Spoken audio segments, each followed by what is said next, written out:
1. Sekali lagi, paslon nomor urut 4 memberikan pertanyaan kepada paslon nomor urut 1, waktu 1 menit, dimulai saat berbicara.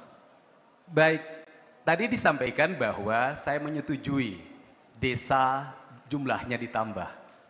Bantuannya 500 juta. Pertanyaannya adalah saat ini Provinsi Jawa Barat itu mengalami penurunan pendapatan.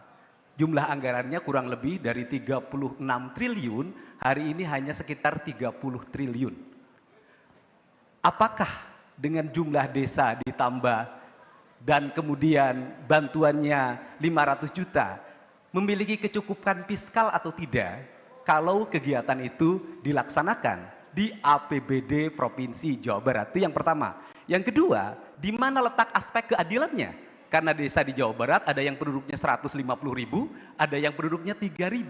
Bagaimana ruang keadilan antara desa yang berpenduduk 150.000 dengan yang 3.000, sedangkan bantuannya sama-sama 500 juta. Kerangka dasar ini yang barangkali saya sampaikan. Baik. Cukup? Baik, kami persilakan paslon nomor urut 1 untuk menjawab. Waktunya 1 menit, dimulai ketika Anda berbicara. Kita berbicara masalah perbandingan.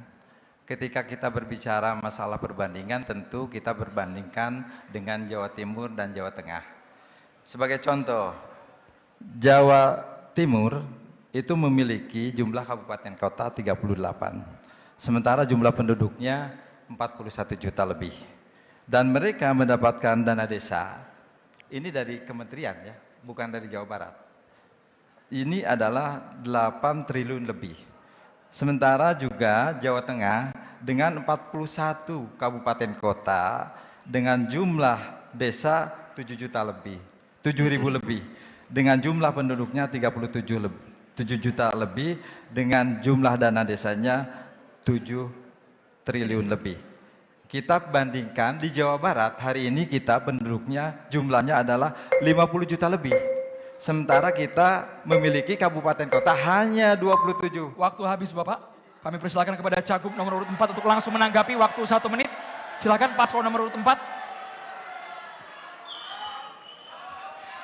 Kalau sumber anggarannya dari APBN, jumlah desa ditambah, kita sangat menyepakati. Tetapi kalau itu bersumber dari Provinsi Jawa Barat dengan asumsi 500 juta per desa per tahun, maka penghitungannya harus cermat. Karena anggaran Jawa Barat pendapatannya mengalami penurunan karena bagi hasil pajak kendaraan bermotor hari ini diserahkan kepada kabupaten kota. Yang kedua adalah aspek keadilan. Saya katakan hari ini ada ketidakadilan. Kenapa? Ada desa yang selesai seluruh pembangunan infrastrukturnya karena jumlah wilayahnya kecil, ada desa yang tidak selesai-selesai karena jumlah wilayahnya banyak dan penduduknya banyak. Sehingga di mana letak membangun kerangka keadilannya agar tidak terjadi disparitas antar desa dan antar wilayah. Saya sangat menghormati kebijakan itu dan apresiasi kalau desa terus disubsidi tambahan dari Provinsi Jawa Barat. Saya menyepakati kalau subsidi. Cukup, waktunya habis, terima kasih. Silakan paslon nomor urut 1 menanggapi kembali. Waktunya 1 menit. Saya sepakat apa yang dinarasikan oleh Pak Dedi. Cuman hanya sekali lagi kita ingin ada pemerataan. Jangan sampai ada disparitas antara desa yang betul-betul sudah maju dengan desa yang ada di perkotaan dengan desa betul-betul desa yang ada di daerah. Sehingga mereka akan memperoleh pelayanan yang sama. Kita tentu sebagai pemimpin, tentu sebagai Khodimul Ummah, sebagai pelayan masyarakat, tentu harus berusaha semaksimal mungkin untuk bagaimana mensejahterakan masyarakat yang ada di desa masing-masing dengan adanya pelayanan yang lebih terukur dan terarah. Ini menjadi soal bahwa kenapa kita memperbanyak adanya desa di Jawa Barat, ini sebagai bandingan dengan Jawa Timur, Jawa Tengah yang penduduknya jauh di bawah penduduk Jawa Barat. Itu saja yang ingin saya sampaikan. Terima kasih. Cukup. Baik, terima kasih.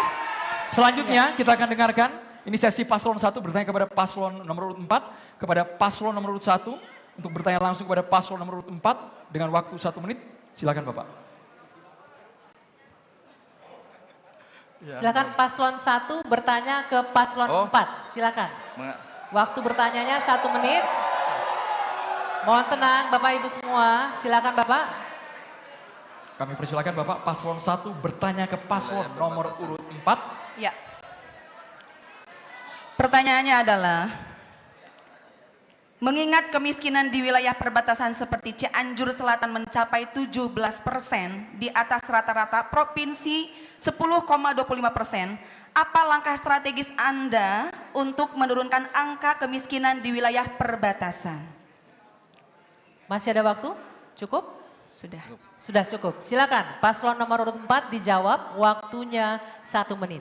Kemiskinan di Cianjur Selatan, Garut Selatan itu terjadi karena keterisolasian wilayah.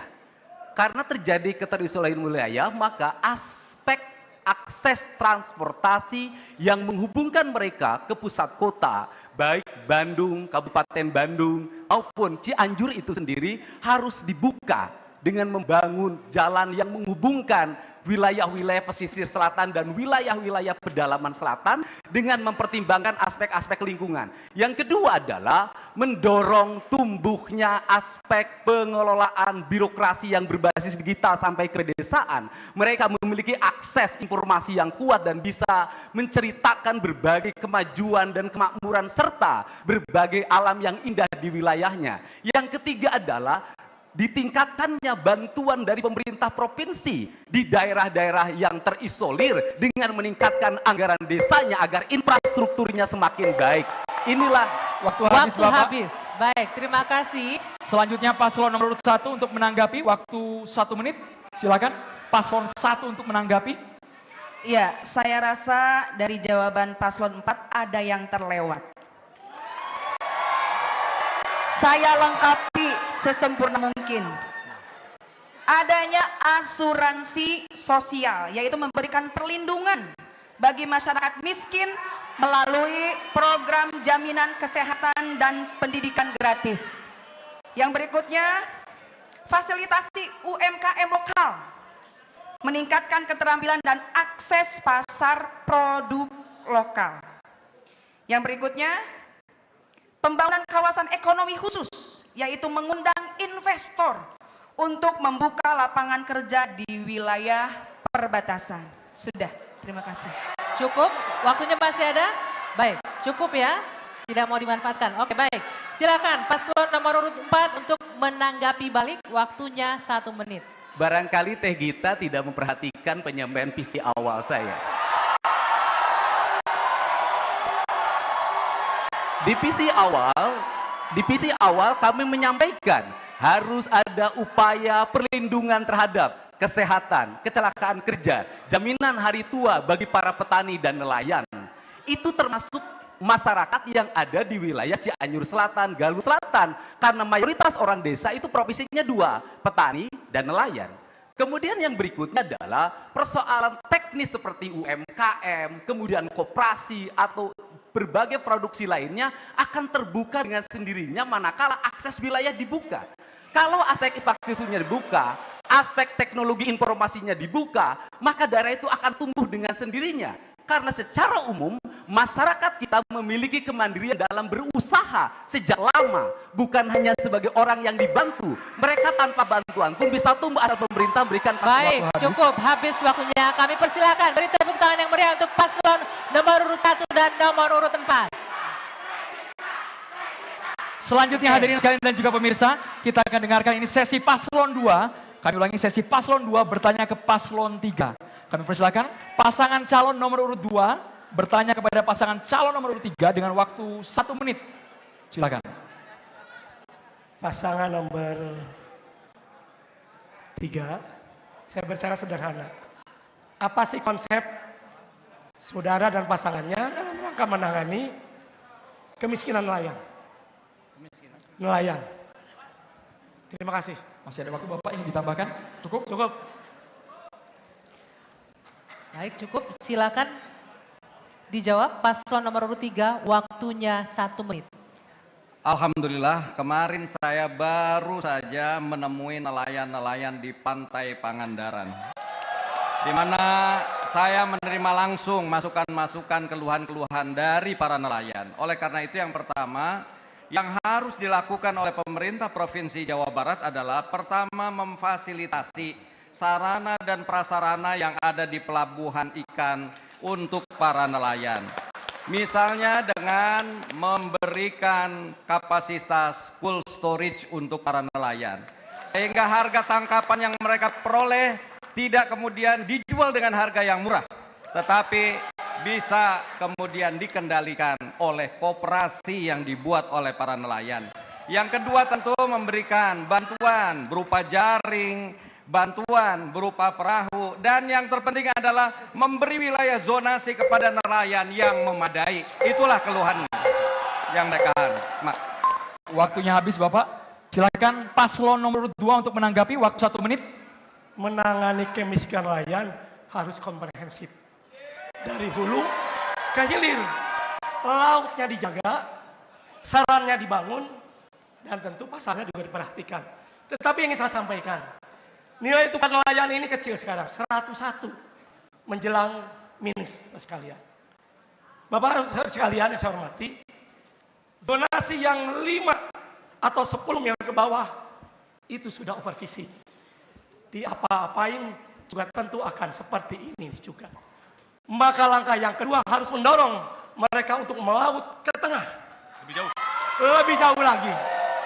Ya, tentu dengan cara teknologi dan memberikan keterampilan kepada mereka. Tanpa itu kemiskinan hanya menjadi bahan tertawaan, bahan kita semua hanya menjadi enak dilakukan tanpa langkah-langkah yang komprehensif. Terima kasih. Baik, terima kasih. Silakan paslon nomor 3 untuk menanggapi kembali. Waktunya 1 menit dimulai ketika Anda berbicara. Saya perlu menitik beratkan bagaimana nelayan bisa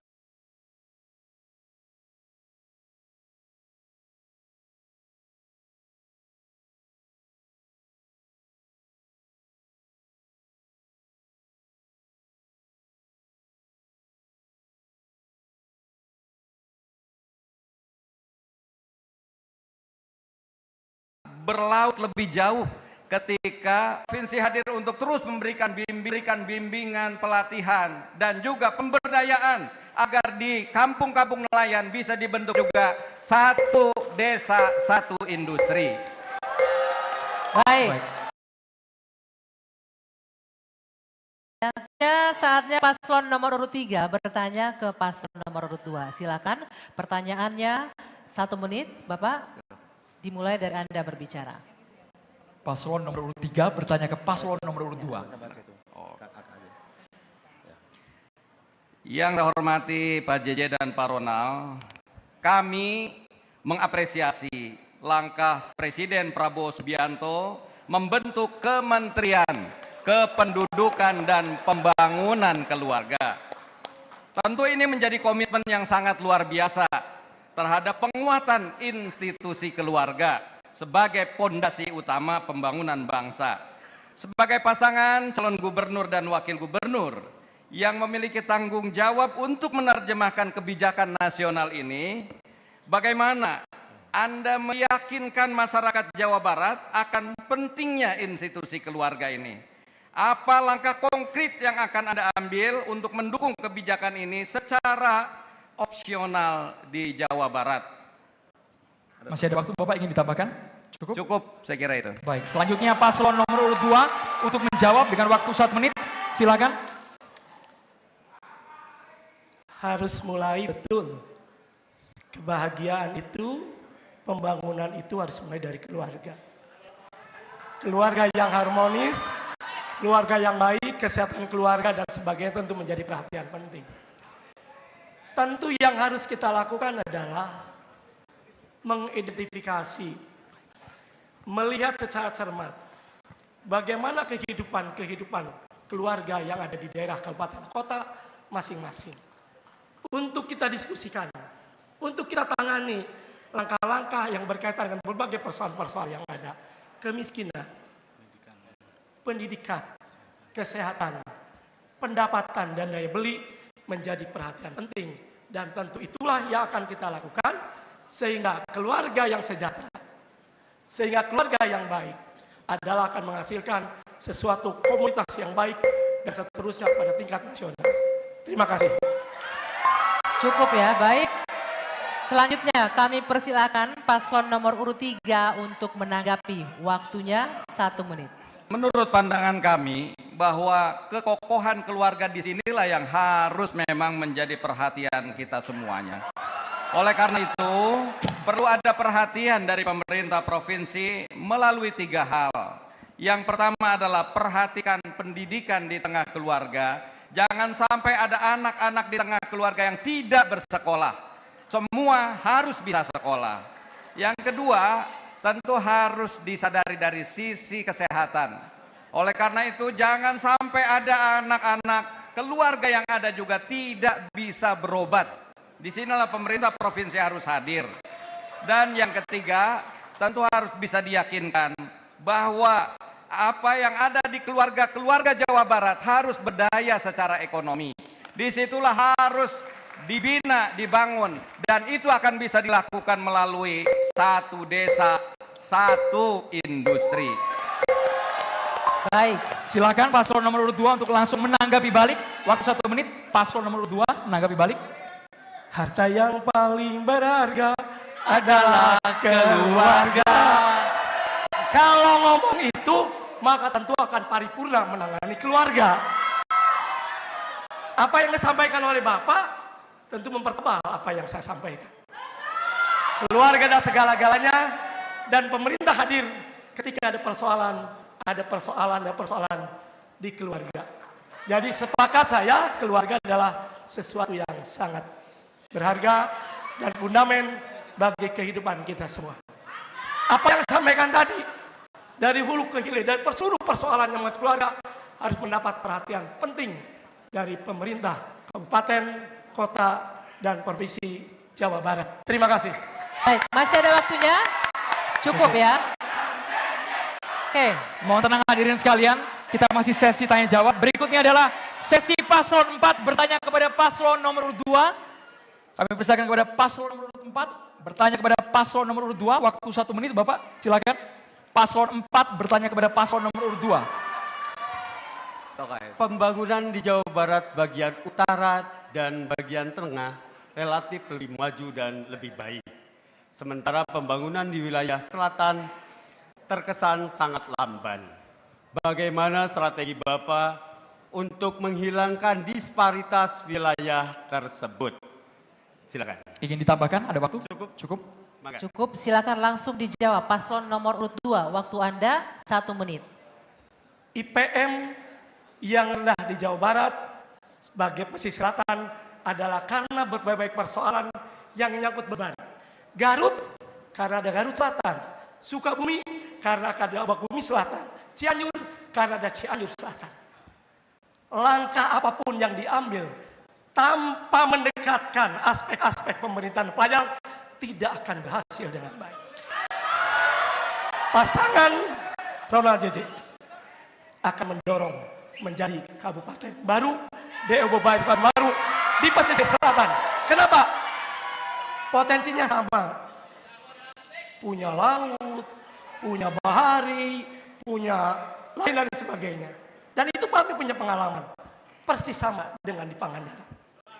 Kalau itu dilakukan, maka tentu akan berhasil di selatan, akan naik derajatnya. Seperti kabupaten lain di Jawa Barat. Terima kasih. Baik, cukup. Silakan. Paslon nomor urut 4 untuk langsung menanggapi. Ya, yang pertama bahwa disparitas itu terjadi karena sumber-sumber ekonomi lebih berkembang di daerah-daerah industri di wilayah utara. Salah satu yang ditempuh sebelum kita menyepakati pembentukan kabupaten baru, kita menyepakati itu adalah bagian dari mempercepat pertumbuhan pembangunan di Jawa Barat. Tetapi apabila pemerintah pusat hari ini ada moratorium, tentunya akan menjadi hambatan. Maka seluruh hambatan itu bisa diselesaikan dengan kebijakan fiskal. Kebijakan fiskalnya adalah terjadi keadilan fiskal antara utara dan selatan. Utara tidak akan mungkin berkembang industrinya, tidak mungkin berkembang sumber perdagangannya manakala tidak mendapat suplai air, suplai udara yang bersih. Bahkan selatan itu bisa dijadikan tempat untuk relaksasi bagi orang utara. Untuk itu, kebijakan pajak itu harus melindungi hutan, sehingga yang mereka daerah yang menjadi hutan lindung, maka dia bisa mendapat subsidi fiskal. Mereka yang daerah pantai mendapat subsidi fiskal, maka ada keadilan ekonomi di Jawa Barat. Itu ya. Cukup, waktunya habis.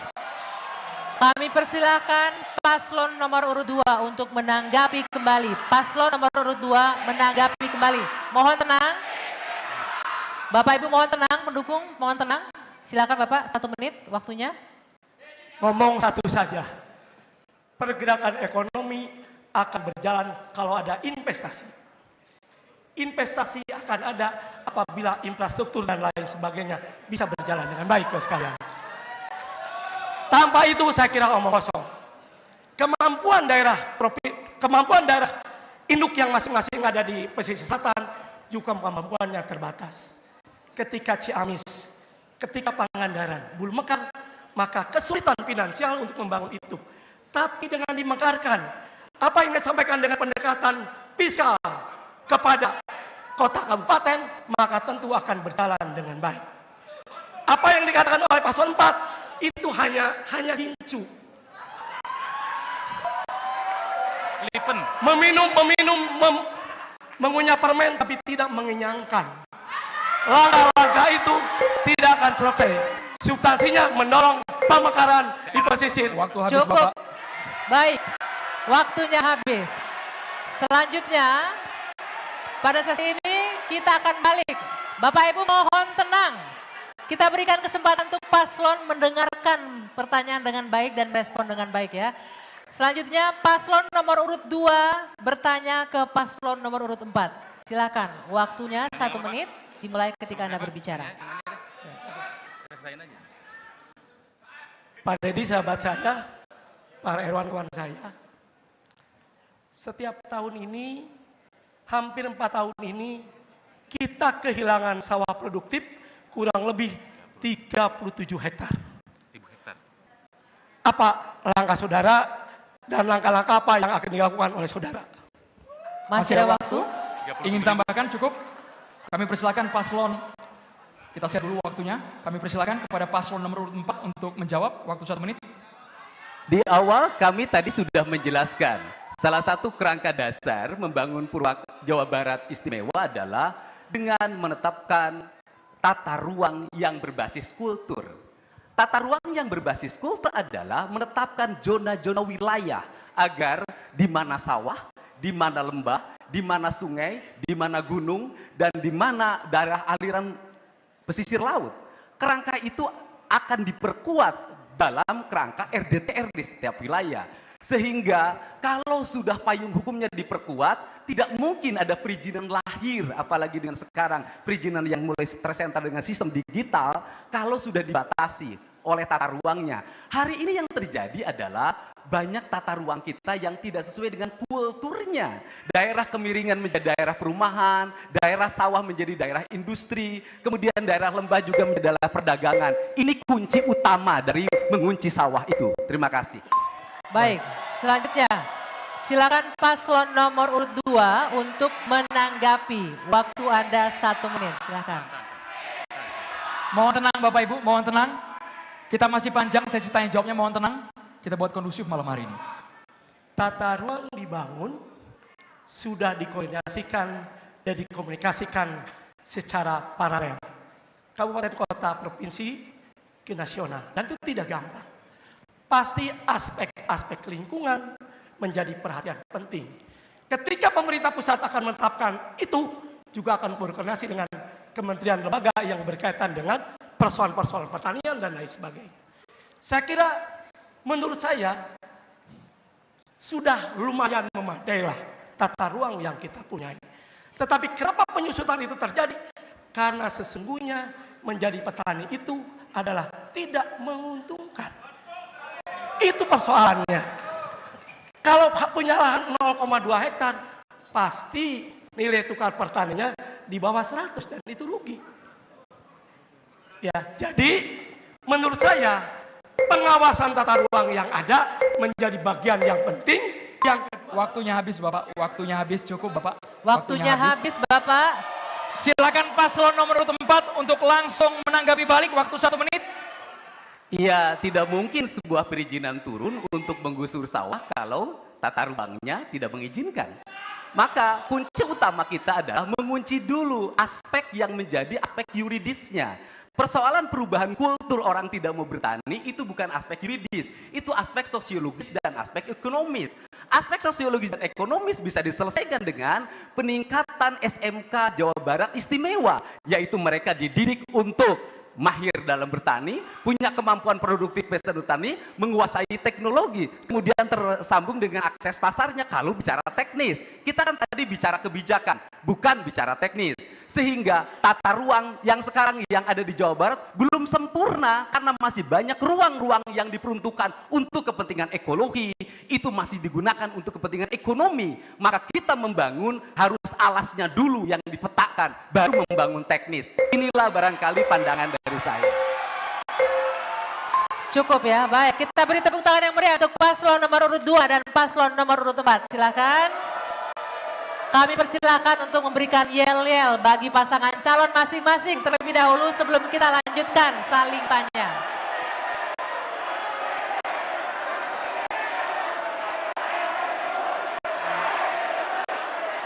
Baik, Bapak Ibu. Baik.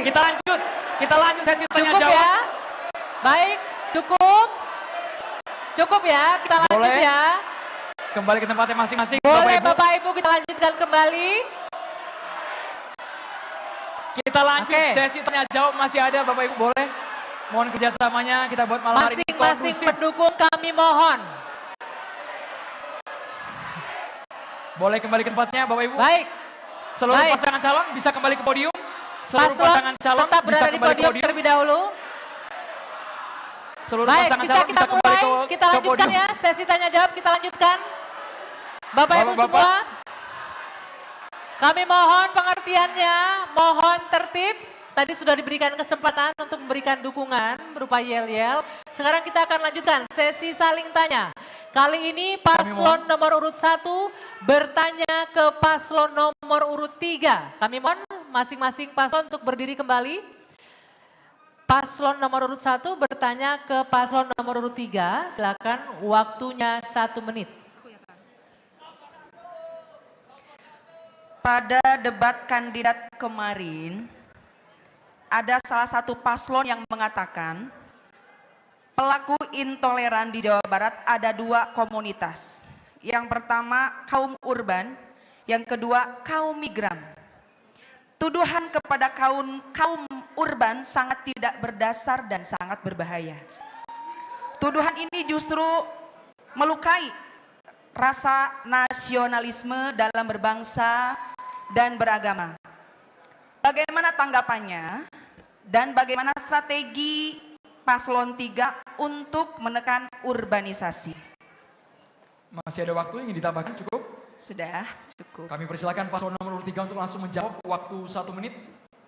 Bagi pasangan nomor 3, ASI, insya Allah kami akan memberikan konsentrasi pembangunan dari mulai desa-desa. Sehingga satu desa sandu industri akan menjadikan sebuah kekuatan. SDM yang ada di desa nggak perlu lagi ke kota, nggak perlu lagi urbanisasi. Karena bisa berdaya dari desa, mendapatkan penghasilan sama dengan orang-orang kota. Dan produk-produknya bisa mendunia bahkan. Itulah yang kami inginkan. Tetap tinggal desa, penghasilannya sama seperti orang-orang kota, dan produk-produknya mendunia. Oleh karena itu, satu desa, satu industri ini yang harus dilakukan. Ya, kita memang harus bangun banyak desapreneur juga. Jadi orang yang bisa membangun, mendorong industri tersebut, itu perlu ada tokohnya, dan entrepreneurship itu tetap perlu juga di pedesaan. Baik, cukup ya, waktunya habis. Kita persilakan paslon nomor urut 1 untuk menanggapi, waktunya 1 menit. Silakan. Pada dasarnya saya setuju dengan apa yang disampaikan oleh Pak Saihu, tetapi jangan lupa Pak Saihu, kalau kita akan membangun sebuah industri di desa, itu harus siapkan sumber daya manusianya. Jadi ketika kita berbicara urban, kita tidak melulu bahwa mereka datang ke kota itu untuk menentukan nasib, terutama menyangkut masalah ekonomi. Tetapi mereka juga banyak yang urban itu adalah untuk memperoleh pendidikan yang lebih tinggi. Ketika mereka sudah selesai pendidikannya di kota, karena di desa tidak ada perguruan tinggi seperti ITB, Unpad dan seterusnya. Tetapi mereka setelah selesai dari pendidikannya di kota, baru mereka kembali ke desa untuk membangun desa masing-masing. Saya setuju kalau ada industri di desa, tetapi persoalannya kembali kepada sejauh mana kesiapan desa memperoleh atau menyiapkan sumber daya yang mumpuni untuk membangun desa tersebut. Cukup Bapak, waktunya habis. Kami persilakan paslon nomor urut 3 untuk langsung menanggapi balik waktu 1 menit Bapak. Ya, tadi saya di awal sudah menyampaikan bahwa di alam yang sedemikian subur inilah perlu membina SDM unggul melalui keimanan dan ketakwaan dan juga pengetahuan dan teknologi. Itu akan kami lakukan dengan memulai memberikan kepada anak-anak yang ada di desa pendidikan yang sesuai dengan potensi-potensi yang ada di desanya. Sehingga mereka kemudian bisa memilih teknologi tepat guna apa yang paling bisa digunakan untuk desanya. Baik. Selain dari itu, kalau kita pikir satu desa satu industri juga merupakan pemberkayaan job-job yang ada di desa. Bukan lagi petani dan nelayan, tapi mereka juga harus mulai operasikan mesin, merawat mesin, mengerti IT dan lain-lain. Kita lanjut hadirin sekalian, paslon 3 bertanya kepada paslon 1. Kita lanjut, mohon tenang semuanya. Kami persilakan paslon nomor 3 bertanya kepada paslon nomor 1, waktu 1 menit. Baik, terima kasih. Pertanyaan saya di bidang digitalisasi pelayanan publik. Saya hanya 2 pertanyaan. Di Jawa Barat dan juga di Indonesia pada umumnya, tapi di Jawa Barat sudah ada banyak sekali aplikasi-aplikasi yang bisa digunakan oleh publik. Tapi kadang-kadang membingungkan publik. Apa yang harus digunakan, bagaimana dan caranya itu kadang-kadang tidak jelas. Sehingga seolah mereka dibanjiri dengan terlalu banyak aplikasi-aplikasi yang ada. Yang kedua, kalau memang kita mau melakukan adanya ke arah digitalisasi, akses ke digital itu belum merata. Apalagi kita lihat adanya disparitas di antara kota dan desa. Bagaimana menurut Bapak dan Ibu hal ini bisa kita selesaikan? Sekian dari saya, terima kasih. Masih ada waktu Bapak? Cukup? Baik, cukup ya. Baik, kita berikan kesempatan untuk paslon nomor urut 1 untuk menjawab. Waktunya 1 menit, dipersilahkan.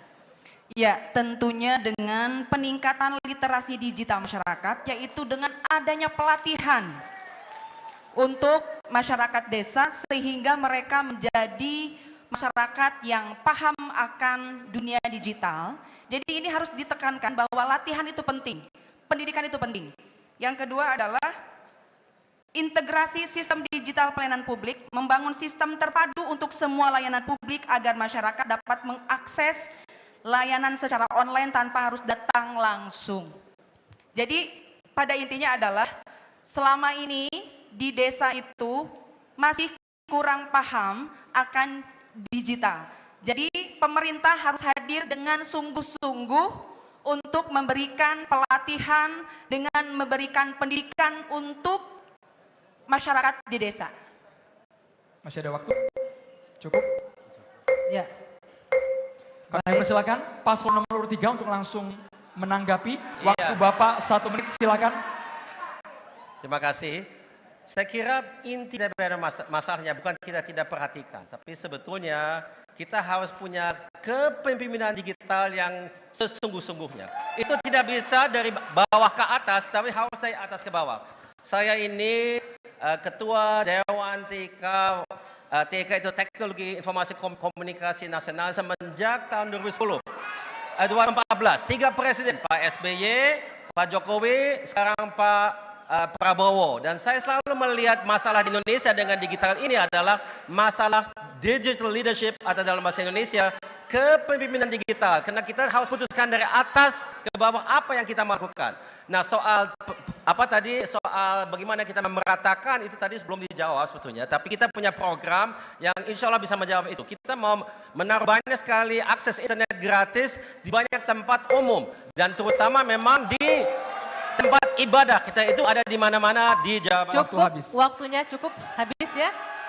Baik, Selanjutnya kami persilakan paslon nomor urut 1 untuk menanggapi kembali. Paslon nomor urut 1, Iya, silakan. tentunya penguatan infrastruktur teknologi informasi itu menjadi program kami juga, yaitu memastikan internet tersedia di seluruh wilayah, terutama di desa dan daerah perbatasan, melalui pembangunan infrastruktur jaringan.